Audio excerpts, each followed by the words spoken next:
Art of education में आपका स्वागत है।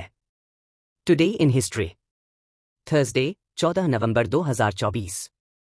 अपोलो 12 यह अपोलो कार्यक्रम का 5वां और चंद्रमा पर उतरने वाला दूसरा मानव अभियान था। यह वर्ष 1969 में 14 नवंबर को लॉन्च किया गया था। 1681 ईस्ट इंडिया कंपनी ने बंगाल को एक अलग रियासत बनाने का ऐलान किया।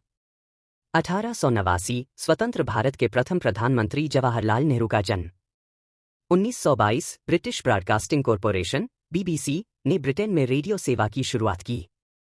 1948 प्रिंस चार्ल्स का जन्म। वह महारानी एलिजाबेथ द्वितीय और प्रिंस फिलिप के सबसे बड़े पुत्र हैं। 1955 कर्मचारी राज्य बीमा निगम का उद्घाटन। 1969 अपोलो 12 को प्रक्षेपित किया गया, जो 3 अंतरिक्ष यात्रियों को लेकर आकाश की अनंत गहराइयों को पार करते हुए चंद्रमा पर पहुंचा। 2008 मून इम्पैक्ट प्रोब चांद की सतह पर उतर। Daily current affairs quiz. एक OIC और अरब लीग के संयुक्त शिखर सम्मेलन की मेजबानी किस देश की राजधानी ने की? A काहिरा, मिस्र। B Doha, Qatar. C Abu Dhabi, UAE। D Riyadh, Saudi Arab. Answer D Riyadh, Saudi Arab. 2 केंद्रीय संचार मंत्री ज्योतिरादित्य सिंधिया द्वारा आयोजित सेट 25 की 25वीं बैठक का उद्घाटन कहाँ किया गया? A Colombo, Sri Lanka. B Dhaka, Bangladesh. C नई Delhi, Bharat. D Islamabad, Pakistan. Answer C नई दिल्ली, भारत। 3 अंतरिक्ष आधारित खतरों से निपटने और देश की अंतरिक्ष संपत्तियों की सुरक्षा के लिए भारत के पहले सैन्य अभ्यास का नाम क्या है? A defensive Akash 2024। B अंतरिक्ष अभ्यास 2024। C गगन रक्षक 2024। D cosmic guard 2024।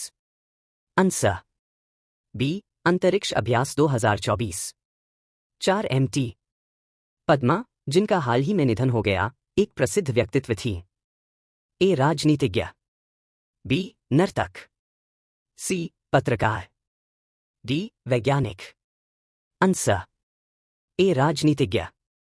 5 लोकनायक फाउंडेशन (LNF) द्वारा 2025 के लिए ND और खादर मोहिउद्दीन को कौन सा पुरस्कार दिया गया है? A साहित्य पुरस्कार। B साहित्य सम्मान। C साहित्य गौरव। D लोकनायक पुरस्कार। आंसर A साहित्य पुरस्कार। 6 तेलंगाना उर्दू अकादमी द्वारा महबूब हुसैन जिगर लाइफटाइम अचीवमेंट पुरस्कार से किससे सम्मानित किया गया? A Revanth Reddy. B Mo Ali Shabbir. C Poonam Prabhakar. D Ahmed Ali Khan. Answer D Ahmed Ali Khan.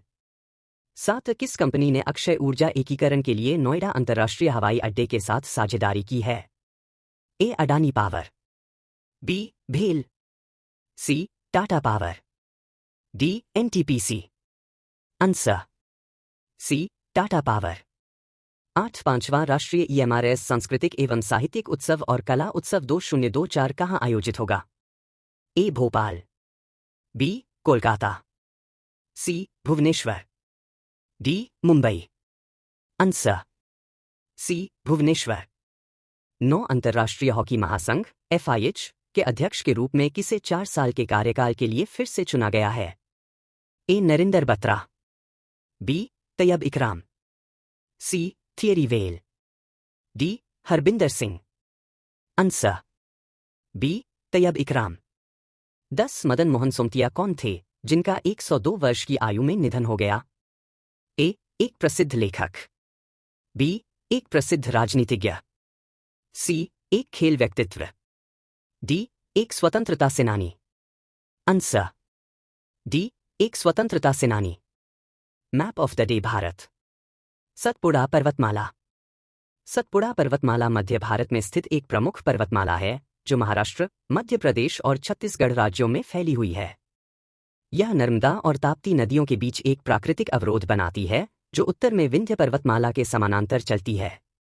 यह पर्वतमाला पूर्व से पश्चिम तक लगभग 900 किलोमीटर तक फैली हुई है, जो गुजरात में राजपीपला पहाड़ियों से शुरू होकर महाराष्ट्र और मध्य प्रदेश से गुजरती है और छत्तीसगढ़ में समाप्त होती है।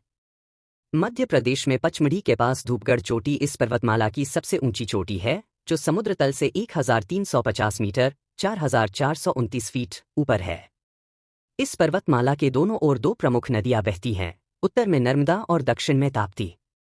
यहां से देनवा, सोनभद्र और दुद्धी जैसी कई छोटी नदियां भी निकलती हैं, जो इस क्षेत्र की समृद्ध जैव विविधता का समर्थन करती हैं।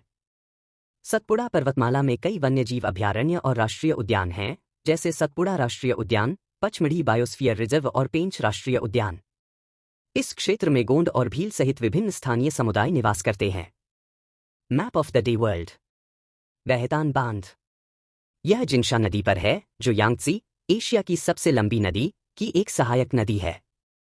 इसे 16,000 मेगावाट की कुल स्थापित क्षमता के साथ बनाया गया है। अंततः यह पूरे वर्ष के लिए 5 लाख लोगों की बिजली की जरूरतों को पूरा करने के लिए प्रत्येक दिन पर्याप्त बिजली पैदा करने में सक्षम होगा। यह अधिक जल विद्युत क्षमता का निर्माण करके जीवाश्म ईंधन की बढ़ती मांग को रोकने के चीनी प्रयासों का हिस्सा है। भारत चीनी बांध के प्रतिकूल प्रभाव को कम करने के लिए अरुणाचल प्रदेश में दिबांग घाटी में 10 गीगावाट GW जल विद्युत परियोजना बनाने पर विचार कर रहा है। श्री गोर्जेस बांध दुनिया का सबसे बड़ा जल विद्युत बांध है और चीन की यांगची नदी के किनारे भी है। इसने 2003 में परिचालन शुरू किया। Daily static GK. ध्वनि। ध्वनि क्या है? ध्वनि एक कंपन है जो किसी माध्यम, जैसे वायु, के माध्यम से यात्रा करता है और इसे हमारे कानों द्वारा महसूस किया जाता है। ध्वनि कैसे यात्रा करती है? ध्वनि तरंगों के रूप में एक माध्यम के भीतर यात्रा करती है, जिसमें कणों को कंपन करने की आवश्यकता होती है ताकि ऊर्जा का स्थानांतरण हो सके। ध्वनि की गति क्या है? वायु में ध्वनि की गति लगभग 343 मीटर प्रति सेकंड 1125 फीट प्रति सेकंड होती है, जब तापमान सामान्य हो। ध्वनि ठोस पदार्थों में गैसों की तुलना में तेज क्यों यात्रा करती है? ध्वनि ठोस पदार्थों में तेज यात्रा करती है क्योंकि ठोस में कण एक दूसरे के पास होते हैं, जिससे कंपन की गति अधिक होती है। ध्वनि में आवृत्ति क्या है? आवृत्ति वह संख्या है जो ध्वनि तरंगों के प्रति सेकंड के चक्रों को व्यक्त करती है, जिसे हर्ट्ज मापा जाता है, और यह स्वर, पिच, को प्रभावित करती है। स्वर, पिच क्या है? स्वर वह ध्वनि की उच्चता या नीचाई है जिसे उसकी आवृत्ति द्वारा निर्धारित किया जाता है।